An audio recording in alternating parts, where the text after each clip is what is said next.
Hi മക്കളെ, welcome back to organise. It's me Vadakan. എടാ, ഇന്ന് നമ്മൾ ചെയ്യാൻ പോകുന്നത് എന്താണെന്നറിയോ? നമ്മളെ സോളിഡ്സിൽ കുട്ടികൾക്ക് സാധാരണയായിട്ട് ടഫായിട്ട് വരുന്നൊരു കോൺസെപ്റ്റ് ആണ് മെൽറ്റിംഗ് ആൻഡ് റീകാസ്റ്റിംഗും അതുപോലെ തന്നെ റേഷ്യോ എന്ന് പറയുന്ന കോൺസെപ്റ്റും. ഈ രണ്ട് കോൺസെപ്റ്റും നമ്മൾ നാല് വരിയെല്ലാം കംപ്ലീറ്റ് ചെയ്യുന്നതാണ്. വെറും 4 വരി. അതിനുള്ള ട്രിക്ക് ആയിട്ടാണ് വടക്കൻ സാർ വന്നിട്ടുള്ളത്. എടാ, ക്വസ്റ്റ്യൻ പേപ്പറിൽ നിങ്ങൾ മെൽറ്റിംഗ് ആൻഡ് റീകാസ്റ്റിംഗ് എന്ന് കണ്ടു കഴിഞ്ഞാൽ നിങ്ങളുടെ കയ്യിലേക്ക്, നിങ്ങളുടെ മനസ്സിലേക്ക് നിങ്ങൾക്ക് ആദ്യം വരേണ്ട ഇക്വേഷൻ എന്താണെന്ന് അറിയാം മക്കളെ? നമ്പർ ഈസ് ഈക്വൽ ടു എന്താണ്? Number is equal to V1 by V2. V1 by V2 എന്ന് പറയുന്ന ഇക്വേഷൻ ആണ് നിങ്ങളുടെ മനസ്സിലേക്ക് വരേണ്ടത്. ഇനി മലയാളികളാണെങ്കിലോ, മലയാളം മീഡിയം കുട്ടികളാണെങ്കിൽ അവരുടെ മനസ്സിലേക്ക് വരണം എണ്ണം is equal to V1 by V2.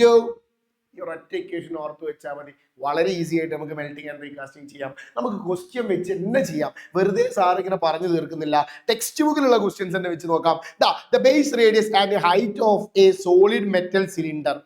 ഒരു സോളിഡ് മെറ്റൽ സിലിണ്ടർ എന്താണ്? 12 സെന്റിമീറ്ററും 20 സെന്റിമീറ്ററും ആണ് എന്ത്? റേഡിയസും ഹൈറ്റും. നെക്സ്റ്റ് പറഞ്ഞിരിക്കുന്നത് melting and recasting. Melting and recasting അല്ലെ റേഷ്യോ എന്ന് കണ്ടു കഴിഞ്ഞാൽ നിങ്ങൾ വേഗം എന്താക്കാന്നറിയോ? ഒരു ചെറിയ പെട്ടി ഇങ്ങോട്ട് വരയ്ക്കുക. എന്ത് വരയ്ക്കുക? പെട്ടി വരയ്ക്കുക. പെട്ടി വരച്ചു. ഈ പെട്ടിയിൽ നിങ്ങൾ എപ്പോഴും 3 കള്ളിയാണ് വെക്കേണ്ടത്. എത്ര കള്ളി? 3 കള്ളി വെക്കണം. കുഴപ്പമില്ലല്ലോ. ഒന്നാമത്തെ കള്ളിയിൽ നിങ്ങൾ ഹെഡിങ് എഴുതണം പാർട്സ്. എന്ത് പാർട്സ്? രണ്ടാമത്തെ ഹെഡിങ്ങിൽ നിങ്ങൾ 1 എന്ന് എഴുതുക, അടുത്തതിൽ 2 എന്ന് എഴുതുക. ഇത് കൃത്യമായിട്ട് എഴുതി വെക്കുന്നത് എന്തിനാന്ന് വെച്ച് കഴിഞ്ഞാൽ നമ്മളെ ക്വസ്റ്റ്യനുള്ള സാധനം കോൺസെപ്റ്റ് മുഴുവൻ ഇങ്ങോട്ട് എഴുതിയെടുക്കാൻ വേണ്ടിയിട്ടാണ്. ഇനി നിങ്ങൾ നോക്കേണ്ടത് ഇവിടെ എന്തിനെയാണോ മെൽറ്റ് ചെയ്യാൻ പറഞ്ഞത്, എന്താ നമ്മൾ ഉരുക്കാൻ പോകുന്നത്? നമ്മൾ ഉരുക്കാൻ പോകുന്ന സാധനത്തിന്റെ പേര് സിലിണ്ടറാ. അതിന്റെ മുകളിൽ ചെറുതാക്കി വരച്ചേക്കുക. മനസ്സിലാവാൻ വേണ്ടിയിട്ടാണ് നമ്മൾ വരച്ചിരിക്കുന്നത്. ഉരുക്കിയിട്ട് നമ്മൾ ഇത് എന്താക്കി മാറ്റുന്ന പറഞ്ഞത്? നമ്മൾ കോണാക്കി മാറ്റുന്ന പറഞ്ഞത്.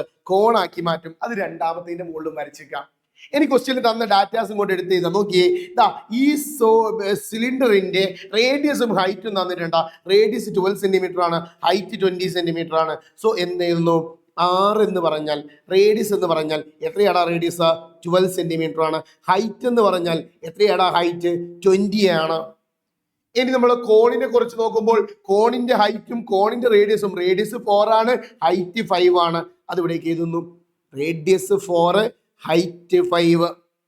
ഞാൻ പറഞ്ഞു ക്വസ്റ്റ്യനിൽ നിങ്ങൾ മെൽറ്റിംഗ് ആൻഡ് റീകാസ്റ്റിംഗ് എന്ന് കണ്ടാൽ നിങ്ങൾ ഇക്വേഷൻ എഴുതണം number is equal to V1 by V2.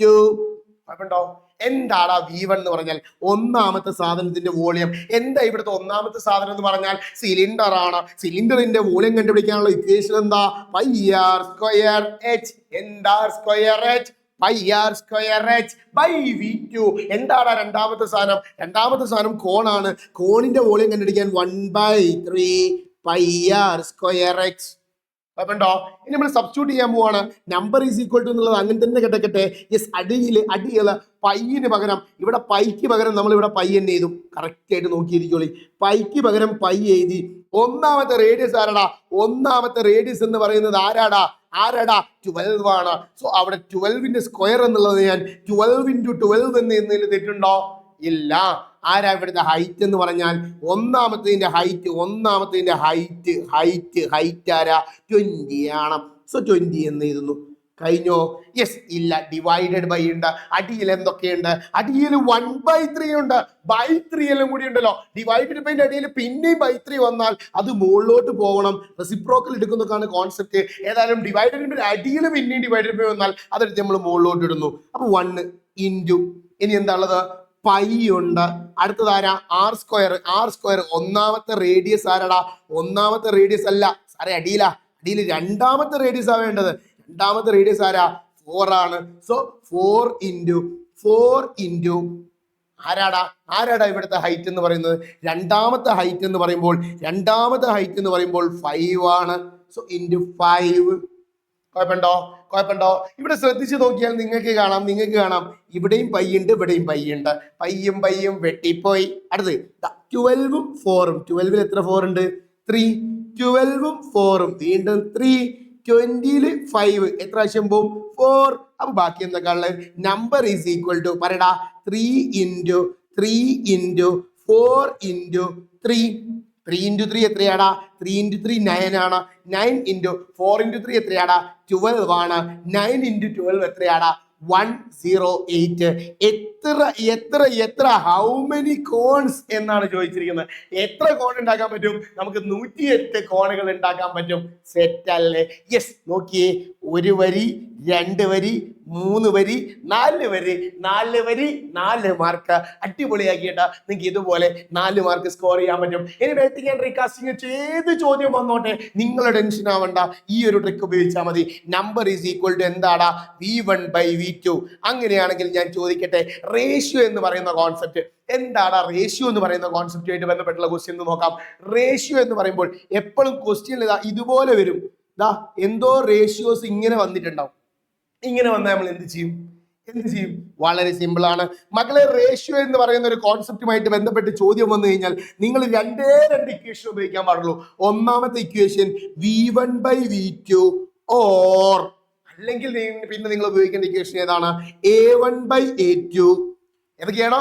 V1/V2 അല്ലെങ്കിൽ A1/A2. എടാ, ഇതിൽ നിങ്ങൾ ശ്രദ്ധിക്കേണ്ട ഒരു കാര്യം എന്താ പറയുക?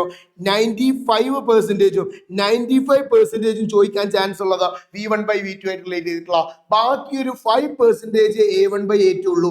അല്ല സാർ, എന്താ ഈ V1/V2 A1/A2? വളരെ സിമ്പിൾ ആണെടാ.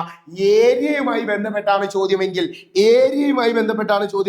നമ്മൾ A1/A2 എടുക്കും. പരപ്പളവുമായി ബന്ധപ്പെട്ട ഇക്വേഷൻ ആണെങ്കിൽ പരപ്പളവുമായിട്ട് ചോദ്യത്തിൽ പരപ്പളവിനെ കുറിച്ച് പരാമർശിച്ചിട്ടുണ്ടെങ്കിൽ നിങ്ങൾക്ക് A1/A2 എടുക്കാം. ഇനി ചോദ്യത്തിൽ വ്യാപ്തം അല്ലെങ്കിൽ വോളിയത്തിനെ കുറിച്ചാണ് പറഞ്ഞത് അല്ലെങ്കിൽ പരാമർശിച്ചതെങ്കിൽ നമ്മൾ ഏത് ഇക്വേഷൻ എടുക്കും? V1/V2 എടുക്കും. അങ്ങനെയാണെങ്കിൽ നമ്മൾ വീണ്ടും ക്വസ്റ്റ്യനിലേക്ക് വരുന്നു. റേഷ്യോ ആയിട്ടും മെൽറ്റിംഗ് ആയിട്ടുള്ള ക്വസ്റ്റ്യൻ കണ്ടാലും നമ്മൾ എന്ത് വരയ്ക്കണം? പെട്ടി വരച്ചു. എന്ത് വരച്ചു? പെട്ടി വരച്ചു. എന്ത് വരച്ചു? പെട്ടി വരച്ചു. ഞാൻ ആദ്യം തന്നെ പെട്ടി വരച്ചു. ഈ പെട്ടിയിൽ ഞാൻ ആദ്യം തന്നെ 3 കള്ളികൾ വരയ്ക്കണം. 3 കള്ളികൾ വരച്ചു. കുഴപ്പമുണ്ടോ? ചെറിയൊരു ചെരിവുണ്ട് കേട്ടോ കള്ളിക്ക്. കുഴപ്പമില്ലല്ലോ, പ്രശ്നമില്ല. അവിടെ പഠിച്ചോളി. ആദ്യത്തെ ഹെഡിങ് എന്താണ്? പാർട്സ്. ആദ്യത്തെ ഹെഡിങ് എന്താണ്? പാർട്സ് ആണ്. പാർട്സ്. അടുത്ത ഹെഡിങ് എന്താ? 1. അടുത്ത ഹെഡിങ് എന്താ? 2. ഇവിടെ രണ്ടും കോണായതുകൊണ്ട് ഞാൻ 2 കോണുകൾ ഇവിടെ വരച്ചു വെക്കുന്നു, ജസ്റ്റ് മനസ്സിലാവാൻ വേണ്ടി മാത്രമാണ്. ഇനി നമ്മളോട് പറഞ്ഞിരിക്കുന്നത് റേഡിയസിന്റെ ബേസ് റേഡിയസിന്റെ റേഷ്യോ എന്ന് പറയുന്നത് എത്രയാണ്? 3:5 ആണ്. സോ 6 എന്നിട്ടിട്ട് ഇവിടെ ഒന്നാമത്തെ റേഡിയസ് 3 ആക്കി കൊടുക്കാം, രണ്ടാമത്തെ റേഡിയസ് 5 ആക്കി കൊടുത്തു. കാരണം എന്താ? ഇവിടുത്തെ റേഷ്യോ 3:5 അത് ജസ്റ്റ് ആണ് ഇട്ടേക്കുക, കുഴപ്പമില്ലല്ലോ. അടുത്ത ഹൈറ്റിനെ കുറിച്ച് പറഞ്ഞിരിക്കുന്നു. ഹൈറ്റിന്റെ റേഷ്യോ H എന്ന് പറഞ്ഞാൽ എത്രയാടാ? 2:3 ആണ്. 2ഉം 3ഉം അവിടെ കൊടുക്കുക, കുഴപ്പമുണ്ടോ? Next, what is the ratio of their volume? വോളിയത്തിന്റെ റേഷ്യോ കണ്ടുപിടിക്കണം. ഞാൻ ഒന്നാമത്തെ വോളിയത്തിന് V1 രണ്ടാമത്തേന് V2 ഒക്കെ കൊടുക്കുന്നു. അതിന്റെ ആവശ്യമൊന്നുമില്ല. നമുക്ക് ബേസിക്കലി ഞാൻ പറയട്ടെ, ഇവിടെ റേഷ്യോ ഓഫ് വോളിയം ഇതിനെ കുറിച്ചാ ക്വസ്റ്റ്യനിൽ പരാമർശിച്ചത്? വ്യാപ്തത്തെ കുറിച്ചാണ്, വോളിയത്തെ കുറിച്ച് പരാമർശിച്ചു കഴിഞ്ഞാൽ ഞാൻ പറഞ്ഞു ഏത് ഇക്വേഷൻ ഉപയോഗിക്കണം? V1/V2. എന്ത്? V1/V2. അങ്ങനെയാണെങ്കിൽ പറഞ്ഞ് എന്താ ഇവിടെയുള്ള രണ്ട് സാധനം എന്ന് പറഞ്ഞു കഴിഞ്ഞാൽ രണ്ടും എന്താണ്? കോണാണ്. കോണിന്റെ വോളിയം കണ്ടുപിടിക്കാനുള്ള ഇക്വേഷൻ എന്താ? 1/3πr²h. എന്ത്? 1/3πr²h. അടിയിലുള്ളതും കോൺ തന്നെയാണ്. സോ അവിടെയും 1/3πr²h. അങ്ങനെയാണെങ്കിൽ പറഞ്ഞ് V1/V2 അങ്ങനെ തന്നെ കിടക്കട്ടെ. That is equal to 1/3 into pi into r². ആരാ? ഒന്നാമത്തെ റേഡിയസ് ആരാ? നോക്കിയേ, 3 ഇൻറ്റു 3 അല്ലെ? ഇൻറ്റു ഹൈറ്റ് ആരാ? ഹൈറ്റ് എന്ന് പറഞ്ഞാൽ 2 ആണ്. ഡിവൈഡഡ് ബൈ അടിയിൽ ആരൊക്കെ ഉണ്ട്? 1/3 ഇൻറ്റു പൈ ഇൻറ്റു റേഡിയസ്². ആരാടാ? റേഡിയസ് ആരാ? റേഡിയസ് 5 ആണ്. രണ്ടാമത്തെ റേഡിയസ് 5 ഇൻറ്റു ഹൈറ്റ് ആരാടാ? ഹൈറ്റ് എന്ന് പറഞ്ഞാൽ 3 ആണ്. അങ്ങനെയാണെങ്കിൽ ഇവിടെ ശ്രദ്ധിച്ച് നോക്കിയാൽ കുറെ സാധനങ്ങൾ വെട്ടിപ്പോവും. എന്തൊക്കെയാടാ വെട്ടിപ്പോവാ? 1/3 വെട്ടിപ്പോയി, 1/3 വെട്ടിപ്പോയി, പൈയും വെട്ടിപ്പോയി, 3ഉം വെട്ടിപ്പോയി. ബാക്കി എന്താ ഉള്ളത്? V1/V2 ഈസ് ഈക്വൽ ടു മുകളിൽ 3 ഇൻറ്റു 2 6 ആണ്. ഡിവൈഡ് ബൈ അടിയിൽ 5 ഇൻറ്റു 5 25 ആണ്. ദാ നോക്കിയേ, V1/V2 എന്ന് പറഞ്ഞാൽ എന്താണ്? നമുക്ക് ഇങ്ങനെ എഴുതാം, V1/V2 ഈസ് ഈക്വൽ ടു 6:25. तू हो गया. വീണ്ടും 4 വരി 4 മാർക്ക്. ഇതാ മോനെ റേഷ്യോ, അതുപോലെ തന്നെ നമ്മുടെ മെൽറ്റിംഗ് ആൻഡ് റീകാസ്റ്റിംഗ് എന്ന് പറയുന്ന കോൺസെപ്റ്റുമായിട്ടുള്ള അടിപൊളി ക്വസ്റ്റ്യൻസ് ആണ് നമ്മളിപ്പോൾ വർക്ക്ഔട്ട് ചെയ്തത്. സോ നമ്മുടെ കൂടെ നിന്ന എല്ലാ പിള്ളേർക്കും ഇങ്ങനത്തെ ട്രിക്കുകളും കാര്യങ്ങളും ഒക്കെ നമ്മൾ അയച്ചു തരുന്നതാണ്, അതുപോലെ തന്നെ വീഡിയോ ചെയ്യുന്നതാണ്. സോ ഈ വീഡിയോ ആദ്യമായിട്ട് കാണുന്ന മക്കളുണ്ടെങ്കിൽ സബ്സ്ക്രൈബ് ചെയ്യാൻ മറക്കരുത്. It's me Senin Vadakan signing off from RKNX. Bye, see you later.